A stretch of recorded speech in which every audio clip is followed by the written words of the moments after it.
Shalom, salam sejahtera untuk kita semua. Pada kesempatan ini saya ingin membagikan kesaksian untuk kita semua, di mana Tuhan berperkara dalam hidup saya, di mana Tuhan melakukan mujizat yang luar biasa dalam hidup saya. Pada tahun 2014 merupakan tahun yang kelam bagi saya karena saya mengalami suatu situasi yang luar biasa, dan situasi itu membuat saya benar-benar drop. Pada tanggal 27 November 2014 saya mengalami kecelakaan lalu lintas. Saya tidak akan ceritakan banyak hal di sini. Pada prinsipnya adalah, intinya adalah saya mengalami kecelakaan lalu lintas yang membuat saya tulang punggung saya patah. Kecelakaan yang saya alami itu di Sentani. Saya berhadapan dengan taksi ekstra wagon. Setelah saya ambil wireless atau mic dan lain-lain untuk persiapan ibadah Natal, ibadah Komisi Pemuda Kelas Sipil Sentani. Kebetulan saat itu saya adalah ketua pemuda. Jadi kami sepakat untuk melakukan Natal ibadah pemuda di tanggal 1 Desember. Jadi di tanggal 27, 28, 29 itu adalah waktu di mana adik-adik harus latihan untuk persiapan ibadah. Anda bisa bayangkan di tahun-tahun itu memang tidak ada aset klasis seperti mic, speaker, sound system, dan lain-lain. Sehingga terpaksa selalu kami pinjam atau sewa dan lain-lain. Jadi waktu itu saya telepon ke teman saya izinkan saya untuk datang ambil di asrama Pinama, asrama Penjagaya di Abi. Jadi saya dari Sentani menuju ke asrama Pinama. Setelah saya ambil barang, ternyata barang yang saya ambil ini besar dan saya pakai motor. Memang saat itu kami tidak ada uang untuk pakai mobil, jadi terpaksa saya harus pakai motor. Dan ada adik laki-laki yang ada di asrama saat itu, dia bantu pegang sound systemnya di belakang. Lalu saya pegang mic dan wireless. Saya gendong di tas, tapi saya taruh di depan. Setelah itu kami dari AB menuju ke Sentani. Pas di kuburan Sentani, saya di kuburan Expo Waina. Di situ saya mengalami kecelakaan. Kami mengalami kecelakaan, saya dengan adik laki-laki. Kecelakaannya cukup fatal. Saat itu ada dua jalan yang dibuat oleh pemerintah, tetapi jalan yang bagian sebelah arah dari Sentani ke AB belum dibuka. Tapi waktu itu saya berpikir bahwa jalannya sudah dibuka. Jadi ada kebetulan waktu itu ada mobil di depan kami, jadi saya mau lambung dia, lalu kami mau duluan. Begitu saya mau lambung dia, begitu saya mau kasih lewat dia, ada mobil yang tiba-tiba muncul dari arah Sentani dan kami bertahan. Dan saya tidak sadar, saya hanya kaget dan pasrahkan diri kepada Tuhan. Saat itu kami tidak bisa berbuat apa-apa, kami shock, kaget langsung, dan kami mengalami kecelakaan. Kecelakaan yang kami alami saat itu, saya benar-benar tidak sadar, dan dalam hati saya berkata, Tuhan, kalau memang Tuhan mau ambil saya, silakan. Tapi kemudian saya juga berkata, Tuhan, saya tidak ingin mati. Tuhan Yesus, tolong selamatkan saya. Itu doa yang saya berdoa saat itu. Setelah kami mengalami kecelakaan, saudara laki-laki yang sama-sama dengan saya ini, dia tidak terlalu kena, hanya sedikit di bagian lutut. Tetapi saya ini yang paling parah, karena tulang femur paha kanan saya harus patah, mengalami kepatahan. Saya dibawa ke rumah sakit Diat Harapan, ditolong oleh orang-orang yang saat itu melihat kami celaka. Lalu dilakukan foto ronsen, dan hasil foto ronsen itu menyatakan bahwa saya mengalami patah tulang. Begitu ayah saya, ibu saya, dan adik-adik pemuda, teman-teman pelayanan mereka dengan mereka datang jenguk saya. Mereka semua pada menangis. Bapak saya shock, menangis. Bapak saya shock, menangis.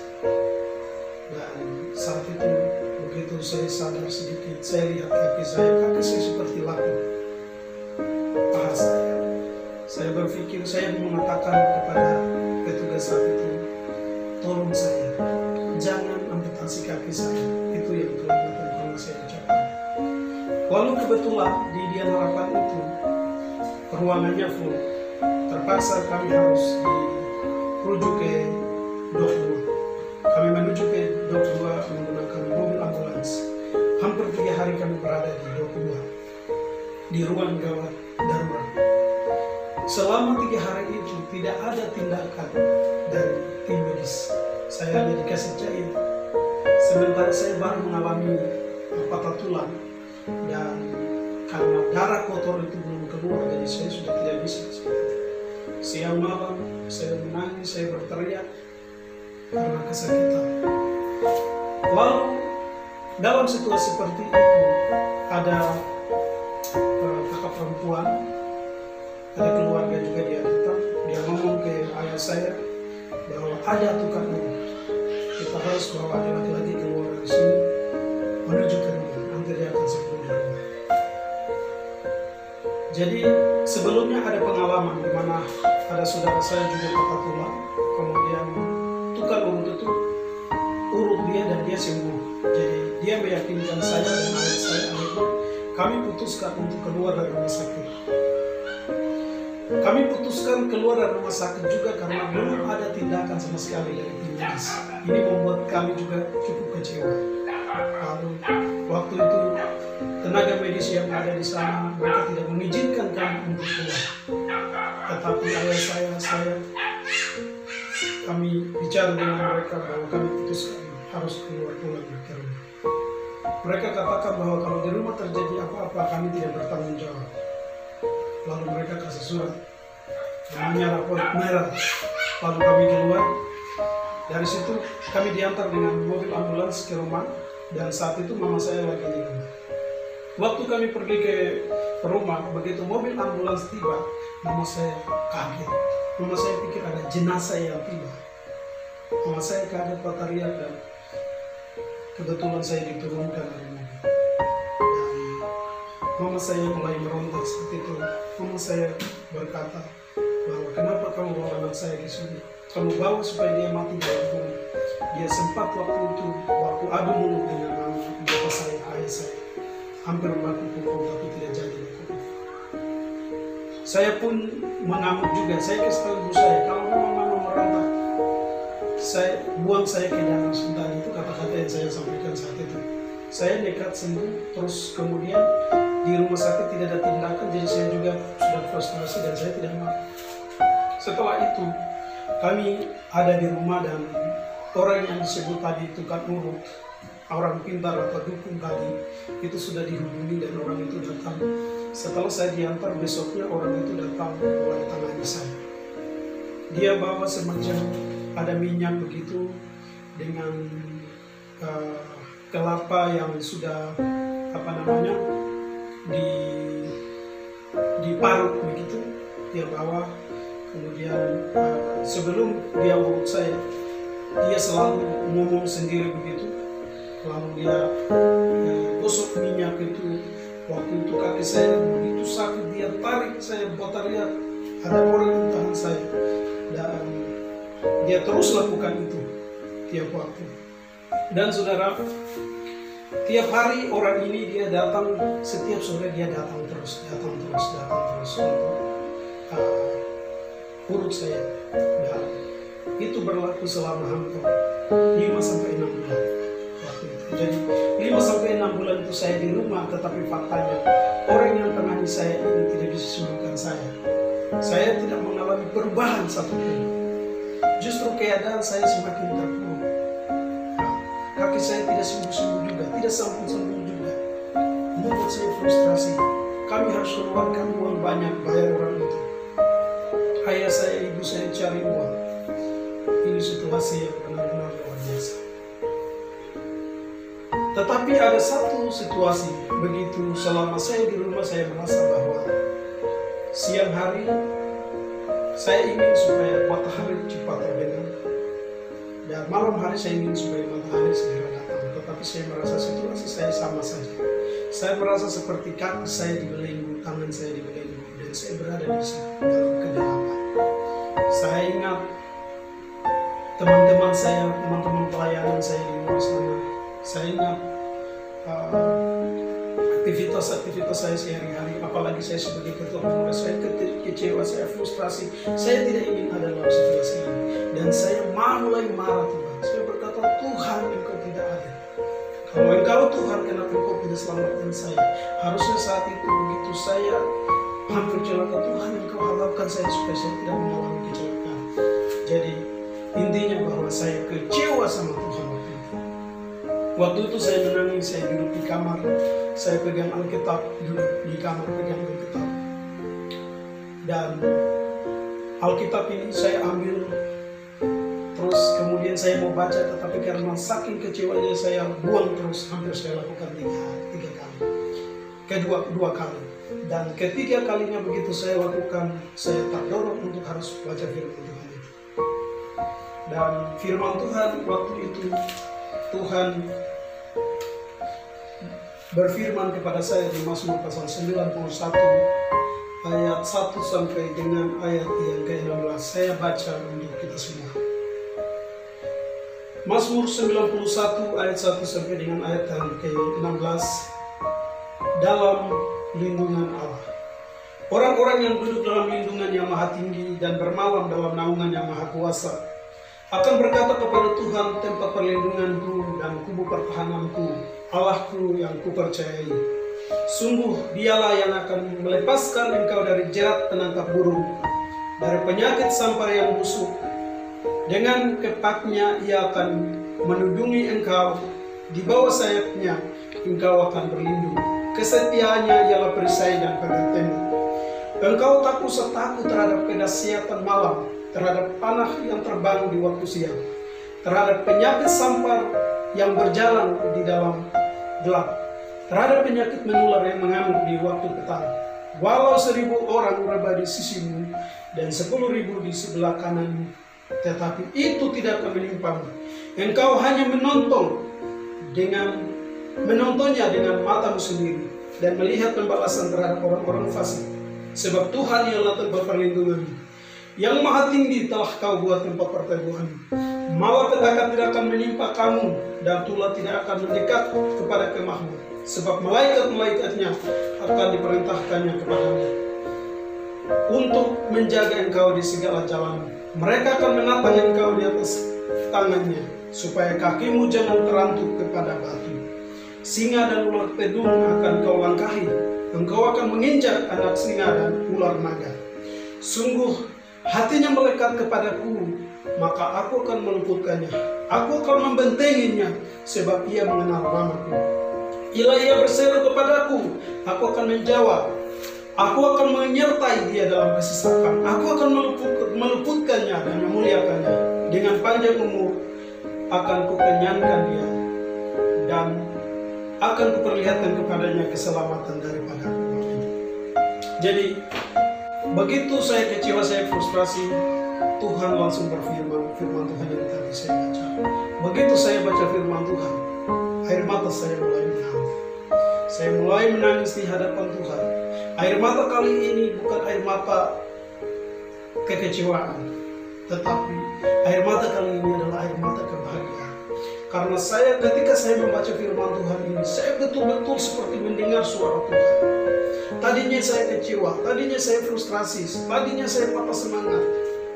Tetapi ketika saya membaca firman Tuhan ini, ada damai sejahtera dalam hati saya, ada sukacita di dalam hati saya, ada damai yang tidak pernah saya rasakan. Sekalipun keadaan saya seperti itu, tetapi saya bahagia waktu itu. Dan saya berkata, Tuhan, terima kasih. Firman Tuhan ini memberikan damai sejahtera, sekaligus menguatkan saya, mengimani saya bahwa saya akan sembuh. Tuhan akan melindungi saya. Tuhan akan melepaskan saya dari jerat penangkap burung, dari penyakit sampar yang busuk, dari situasi yang saya hadapi itu. Saya tahu, saya yakin, saya percaya bahwa Tuhan benar-benar akan selamatkan saya. Itu adalah iman saya waktu itu. Jadi firman Tuhan ini datang hampir setelah saya kecelakaan, hampir 1 atau 2 minggu. Firman Tuhan berfirman kepada saya, dan selama 5 sampai 6 bulan itu saya tidak pernah mengalami kekecewaan apa-apa.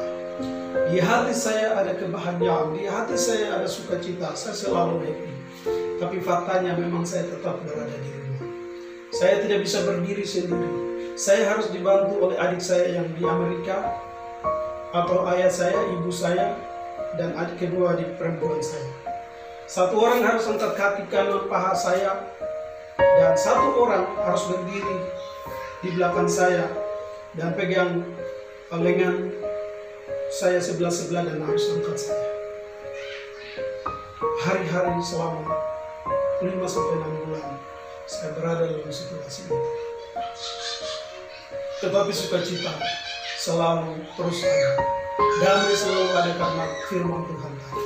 Saya yakin bahwa Tuhan akan selamatkan saya. Tuhan akan sembuhkan saya. Itu iman saya. Nah, kemudian hari-hari berlalu. Orang itu terus datang untuk urut saya. Tapi ada hal yang begitu aneh yang saya rasakan. Orang itu biasanya dia datang setiap sore untuk urut saya. Tiap sore begitu saya di kamar dengar bunyi motor orang itu, hati saya sudah mulai gelisah, hati saya sudah mulai tidak tenang lagi. Saya mulai merasa takut begitu. Karena memang orang itu dia menggunakan kuasa-kuasa gaib, kuasa-kuasa kegelapan. Jadi setelah 5-6 bulan itu saya tidak mengalami perubahan apa-apa. Dan saya mengalami satu mimpi di mana seorang hamba Tuhan datang berdoa dan cabut setan yang ikat saya. Dan saya lihat setan itu keluar dari kepala saya. Itu tepat hari Minggu saya mimpi. Lalu pada waktu itu saya mendengar suara Tuhan, Roh Kudus berkata dalam hati saya, "Yoti, saya bisa sembuhkan Anda. Tetapi bagaimana mungkin kau selalu berdoa, Tuhan sembuhkan saya, Tuhan tolong saya, Tuhan tolong saya. Saya dengar, saya bisa sembuhkan kamu. Tapi bagaimana mungkin saya bisa sembuhkan kamu kalau ada tangan yang sudah ada di bawah? Ada tangan yang sudah pegang tangan paha kamu. Ada yang sudah pegang tangan paha kamu begini dan tangan saya di atas. Saya tidak bisa berbuat apa-apa. Saya dengar betul. Dan saat itu saya putuskan, saya berkata kepada ayah saya dan ibu saya bahwa orang ini tidak boleh tangani saya. Karena orang ini dia menggunakan kuasa gaib, kuasa kegelapan. Mengapa saudara saya ceritakan sedikit sebelum saya lanjut. Mengapa saya tidak sembuh-sembuh juga saat itu? Padahal hampir 5 bulan orang ini tangani saya. Mengapa? Karena iman saya berbeda dengan praktek yang saya lakukan. Saya tidak konsisten dengan iman saya. Kalau memang saya berdoa supaya Tuhan selamatkan saya, harusnya saya tidak harus pergi ke orang itu. Saya tidak harus minta tolong ke orang pintar. Saya harus minta tolong ke tenaga medis. Tetapi saya sudah salah. Iman saya bertentangan, sehingga saya tidak bisa sembuh-sembuh. Orang itu tangani banyak orang, mereka sembuh. Patah tulang mereka sembuh, tapi anehnya saya juga tidak sembuh.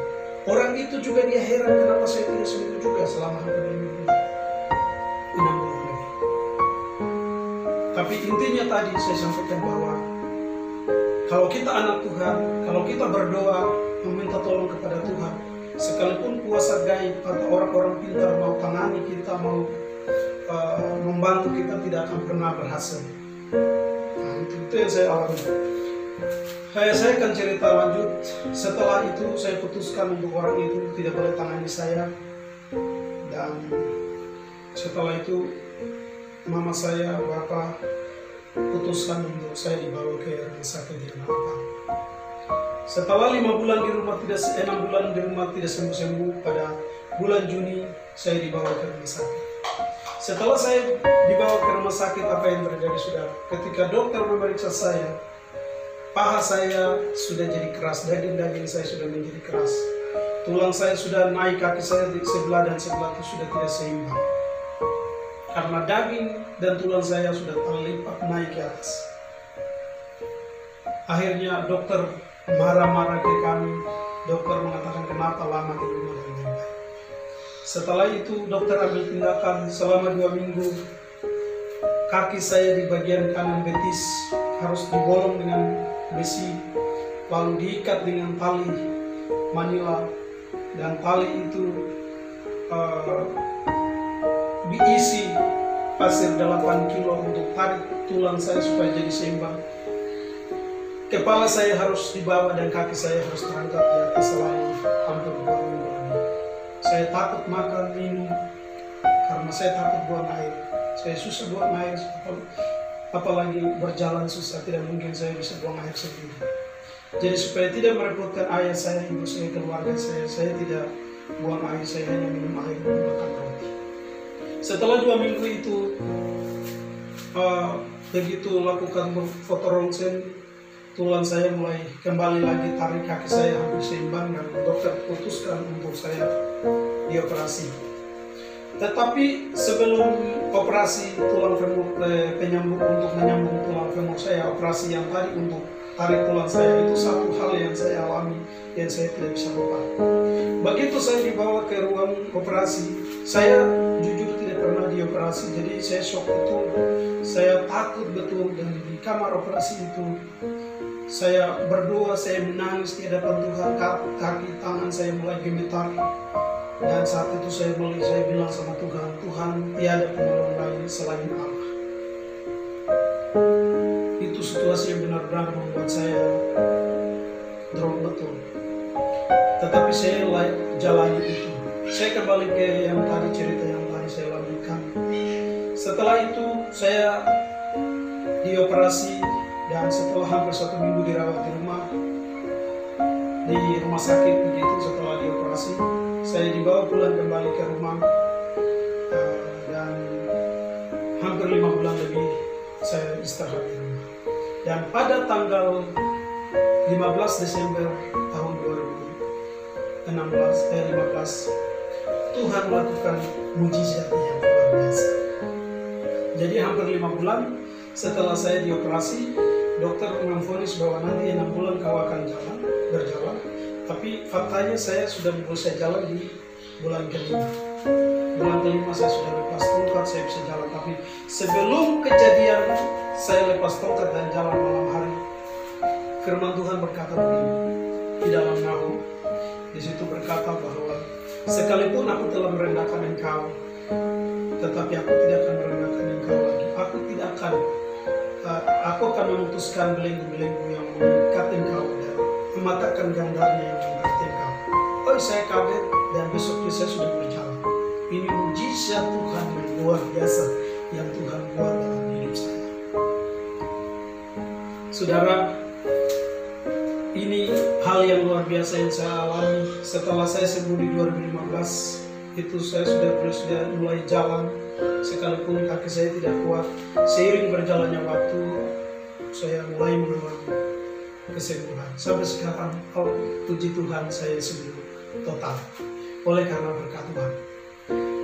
Dan akhir dari kesaksian ini, saya ingin simpulkan untuk kita semua bahwa kita tidak boleh percaya kepada dunia. Kita tidak boleh percaya kepada manusia. Orang yang berharap kepada manusia adalah sia-sia.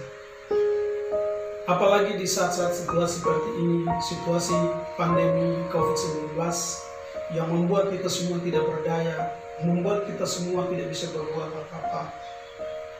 Kita harus andalkan Tuhan, kita tetap pegang janji Tuhan.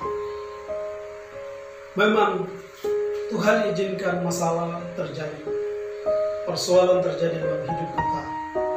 Tapi ingat, sebagai anak-anak Tuhan, bahwa persoalan-persoalan yang kita alami tidak melebihi kekuatan kita. Karena Tuhan Yesus adalah penolong yang setia.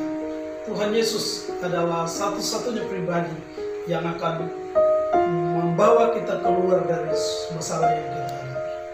Hari-hari ini mungkin kita mengalami frustasi, kecewa, mengalami masalah yang seperti saya alami tadi. Saya percaya bahwa ada maksud Tuhan, ada makna di balik setiap masalah yang kita hadapi, di balik setiap pergumulan yang kita hadapi. Intinya adalah tetap percaya, pegang janji Tuhan, jangan percaya kepada manusia, apalagi kepada dukun. Saya mau kasih tahu, banyak orang hari-hari ini datang ke dukun supaya disembuhkan. datang ke dua orang pintar untuk dikasih tahu hal-hal yang misteri. Tapi saya sudah buktikan bahwa pergi ke orang pintar, pergi ke dukun, pergi ke siapapun, itu bukan solusi bagi kita orang percaya. Memang untuk orang-orang tidak percaya, iblis akan bekerja supaya mereka tetap percaya, mereka tetap ada dalam situasi itu. Ingat, setan juga bisa melakukan mujizat. Setan juga bisa melakukan apa saja. Karena itu, jangan percaya kepada manusia. Jangan percaya kepada orang pintar atau dukun dan lain-lain. Tetap percaya kepada Yesus. Taruh Yesus nomor satu. Tetap sekali Yesus, selamanya Yesus, tetap imani, tetap percaya.